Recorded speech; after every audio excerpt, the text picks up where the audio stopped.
is of course that time of the month again to be taking a look at another Doctor Who Big Finish main range release. Today I'm going to be taking a look at the final concluding episode of the 5th Doctor 2019 trilogy. That is of course the Kamelion Empire, as featuring the 5th Doctor as portrayed by Peter Davison alongside John Shaw, of course playing the unusual robotic companion of Kamelion along with Janet Fielding as playing Tegan Javanka and Mark Strickson as Vizsla Turlough. Now, so far this year, the 5th Doctor main range has in fact been quite a bumpy ride of adventures. We of course started off with Devil in the Mist, rather traditional science fiction story, and then we departed from the regular Big Finish main range format to have the previous episode in February that was of course Black Thursday and Power Game, which was a historical alongside a rather science fiction Black Mirror-esque game story, a little bit like Parting of the Ways as well. And then we have this final concluding episode where all the little plot threads of the previous stories in fact intertwine together, and we get a little bit of a Kamelion origin story, which is really intriguing and exciting, considering that within the TV show itself we certainly didn't get any of that development. So of course, first off, and as always, in the description below I will leave the link to Gumbatteries from the Big Finish website. It is currently out now. The physical CD is $14.99 and the download is $12.99, and of course by clicking on the link you can also take a look at all of the story details, casting information, as well as listening to the trailer. That are all available via the Big Finish site. This 4-part adventure has been written by Jonathan Morris, the director is Ken Bentley, the script editor is Alan Barnes, and the producer is Scott Handcock, and the executive producers are Nicholas Briggs and Jason Haig-Ellery. Getting straight into the story and taking a look at the 5th Doctor himself as portrayed by Peter Davison, I think that the 5th Doctor has really in fact started to be rather interesting in this set of stories, because we get to see a slightly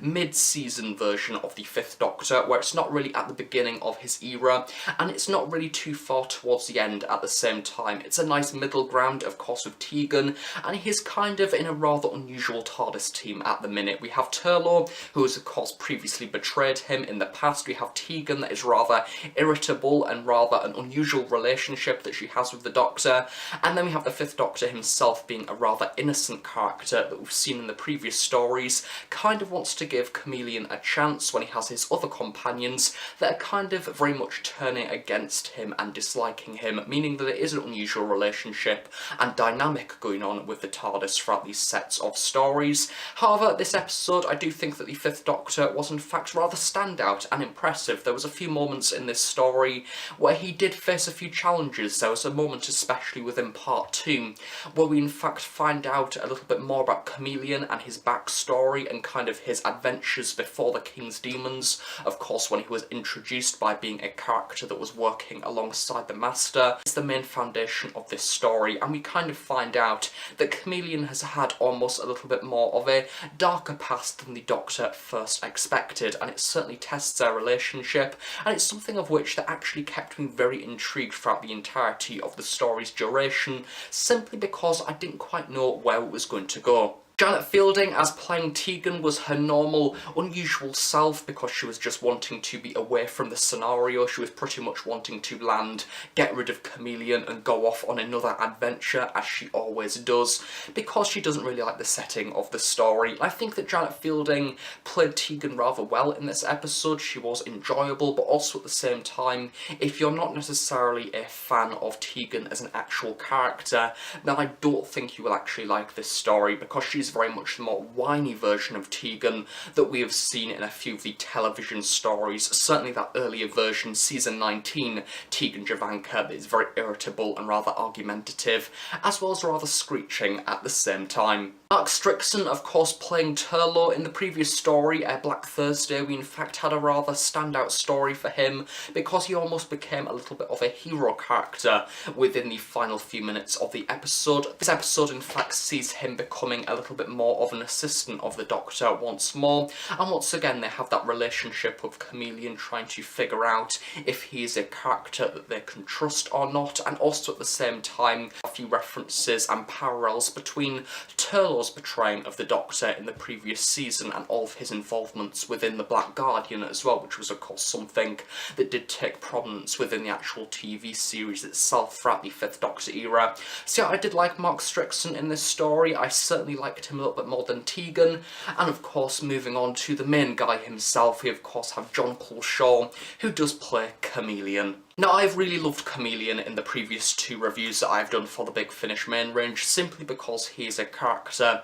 that you don't see in Doctor Who too often. He is an android, he's a shapeshifter, and he can pretty much do anything that a normal human being wouldn't be able to do, and it is a brilliant experimental character, something that couldn't really be used too much. It certainly couldn't be used to its full potential within the televised stories themselves. However, having Big Finish, with it being in the audio drama format, you can do pretty much all of those things with Kamelion that you previously couldn't do within the TV show. This episode sees multiple versions of the different Kamelions from his actual home planet, and they actually set a little bit of development about how the Kamelion android came to be, what is its purpose throughout the universe, and what it needed to do for the people of the planet in order to kind of let them survive throughout some rather dark times in that planet's history. Now, you almost get used to the powers of the Kamelion kind of community. I think that this episode really nicely illustrated as well John Shaw's versatility in the role. I think that if you have a shape-shifting android, getting somebody like John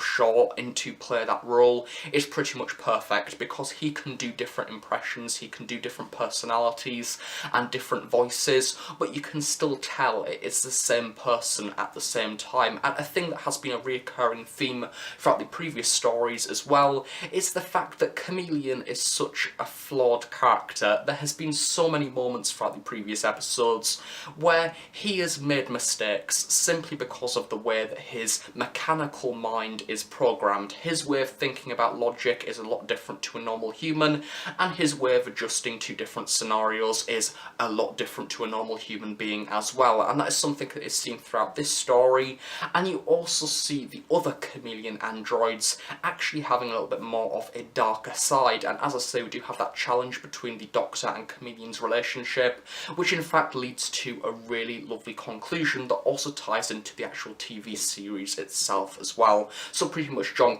Shaw, much like the previous 2 adventures from this main range so far this year, has been pretty much the highlight. He's been absolutely stunning. I've really loved him in the role, and Kamelion has this amazing sort of character where you both really like him, find him quite innocent and adorable, but you also kind of dislike him at the same time, because he's a character that you can't particularly trust, even if it's not down to his own decisions. So now moving on to the actual narrative itself. If you are a fan of going into Big Finish audio dramas with absolutely no spoilers whatsoever, then I do not really recommend watching any more of this review. I will try to keep it kind of spoiler free. There may be a few minor ones here and there, and I will kind of keep a few parts of the plot actually under wraps in order for you to experience it firsthand if you actually go on to purchase this release. But this episode, as I said earlier, is that origin story for Kamelion. It goes into his background, and we in fact have the majority of the story set within the planet of Kamelion, and we have these people who are called the Kamel,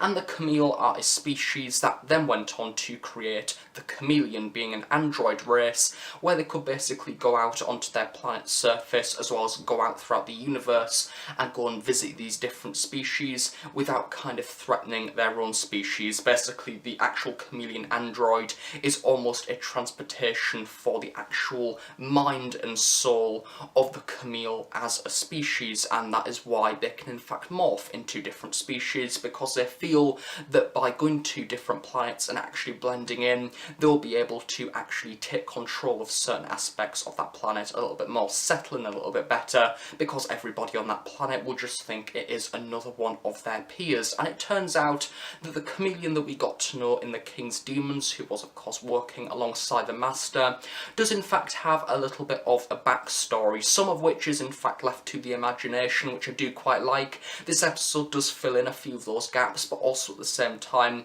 doesn't explain absolutely everything, and it does make in fact a lot of sense the way they've managed to weave this script within the narrative of the actual TV show itself. I think that Jonathan Morris has done a very good job, and as you see in the very later half of this story as well, this episode actually goes on to influence the other Fifth Doctor adventures that have already happened within the TV show, so it's almost actually giving more context to those stories, even though they aired in 1980s. This is many years later, yet we are getting that context only just now, and that is why I absolutely love Big Finish, because it is episodes like this that do go on to fill in those gaps, provide context, and basically make everything run a little bit more smoothly. I think it's quite hard to do. I think that Big Finish certainly deserve a lot of credit for what they essentially do on a monthly basis. In episode 2, we do also get introduced to a character that is called the Growl, and it is basically what I imagine would be a massive, hairy, sort of wolf-type creature,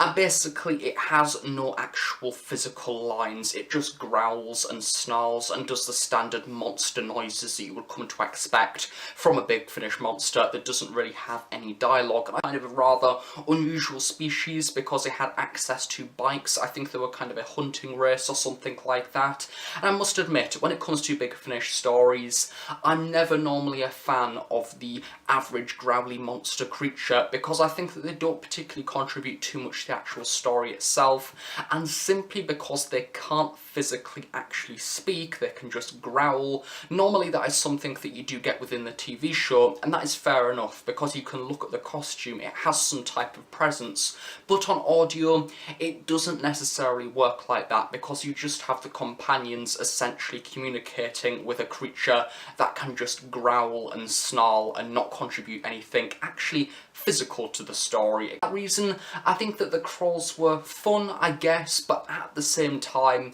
I wouldn't have really minded if they weren't in the actual story, considering that they didn't actually contribute anything of actual worth. So pretty much the basics of this story is we have Kamelion going back to his home planet after him being sent a signal in the end of the previous story, and basically we are introduced to the different sort of powers of the Kamelion race, and we have Harmony, as well as Chaos, as well as a few other entities that are basically the people who kept order within the Kamelion race and made sure that everything was running smoothly. And they have this other entity where basically they can upload themselves to this network kind of in the ether, and then they can put the different personalities into the different bodies. So it does kind of explain the technical side of the Kamelion a little bit more, which is quite nice. This episode is quite filled with technobabble in the early half of this story, which is a little bit hard to get to grips with. I think I did need to listen to episodes 1 and 2 actually twice in order to fully get the understanding of kind of the foundations of this story, so do be warned. Unlike in the previous episode being Black Thursday and Power Game, those were a lot more easy to understand, they were a lot more easygoing. This episode does in fact require a little bit more brain power and a lot more concentration in order to get a much more better experience from the plot itself. The second 2 episodes in this story actually take the narrative in a slightly more different, unpredictable dimension, where we have this rather unusual dreamscape style story, where once again you are basically within the ether and the Doctor and his companions are in danger because of the ether, and basically anything can happen. There is lots of threats, such as Tegan imagines being in the Great War because of, I think it was her uncle told her as a kid about this memory that he had, and this whole sort of scenario has been built from her memories, which is rather unusual. It was a nice novelty to have that within the story. And then the rest of this episode is in fact focused around completely the darker side of Kamelion, or the alternative Kamelion, kind of taking over the TARDIS and wanting the TARDIS's power. And we have this entity called Chaos that basically, as the title suggests, want to cause chaos throughout the actual universe itself. And we get a little bit of explanation as to the TARDIS and kind of its upgrade that that we see within the season that this is of course based around, being the 20th anniversary, and we actually see pretty much the development between the back end of the 4th Doctor era's TARDIS console into the one that we then see for the rest of the duration of the 80s, being the 5th, 6th and 7th Doctor console, and we actually get a little bit of reasoning behind that and why that actual console became to be, which is lovely. I really like that, because I do quite like the TARDIS interiors and exteriors, and it's nice to have once again that plot filled in to actually find out that how this new console actually happened. And it turns out it was down to the events of this story, because this episode runs into the 5 Doctors. What I was mentioning earlier about the way that this episode has a rather nice conclusion, because it pretty much finishes off Kamelion's adventures with the Doctor without it being his final story, because if you have watched season 20 you will of course know that Kamelion appears within the King's Demons, and then he has a few cameos here and there throughout different stories, and then he basically vanishes simply because the actual prop was incredibly hard to operate. It was making him be behind on production, and it was just really useless and really complex, so they decided to dump the robot and never let's speak about it again. Big Finish have basically decided to get that and have a more Doctor Who twist on the actual plot itself. I'm not going to explain what happens, however it is lovely, and I think it's really emotional at the same time, and once again it made me feel sorry for Kamelion in the very end of this episode, but also it made me relate to him and like him at the same time, and it is lovely to have once again that bit of plot development in there, both with Kamelion as a character, because I felt like throughout the duration of these 3 stories I've got used to him more, and I've also got used to the dynamic that this TARDIS team has, or even the lack of dynamic that this TARDIS team has, simply because it is so all over the place with lots of different personalities. It's great to have a TARDIS team like this that is unconventional and different. It makes for a very unusual listen. And that is my review of the Doctor Who Big Finish main range story, The Kamelion Empire, the last of the 5th Doctor 2019 Kamelion trilogy. Overall, I think that this story was certainly rather interesting and unique, however, one of which that I certainly do recommend a little bit more to the experienced Big Finish listener as opposed to a newer listener, simply because this story had a lot more of the traits and techniques in there that I come to expect from more classic Big Finish main range stories. It's a lot more complex and well padded out, and there is lots of different nooks and crannies within the actual narrative itself that is going off in lots of different directions that may be, as I say, a little bit harder to follow for the new listeners. However, if you are looking for a place to start with the 5th Doctor, and if you have liked the previous 2 episodes, then I certainly do recommend checking this one out, because it is a really lovely conclusion both to this actual trilogy, but also at the same time a really nice episode to in fact contribute to the history of Doctor Who and actually fill in a few of those gaps that the 1980s era of the show actually failed to do at the time of airing. So overall, a nice release, not completely amazing, but a fun story nevertheless, and something of which that I may in fact listen to again along with the rest of this trilogy this year, simply because it has been so hectic and fun and fast-paced, kind of quite new series in its approach as well, and I just absolutely adore John Culshaw as Kamelion. He has by far been the highlight of all 3 of these stories. So join me next time in my Doctor Who Big Finish main range reviews, as I will of course be embarking on a brand new era of adventures with the 7th Doctor, as he gets a new companion with Mags as originally seen in The Greatest Show in the Galaxy in the first episode of the trilogy, being the Monsters of Gokroth. So I guess I will see you all around this time next month. Thank you very much for watching this review. I shall see you all next time. Bye for now.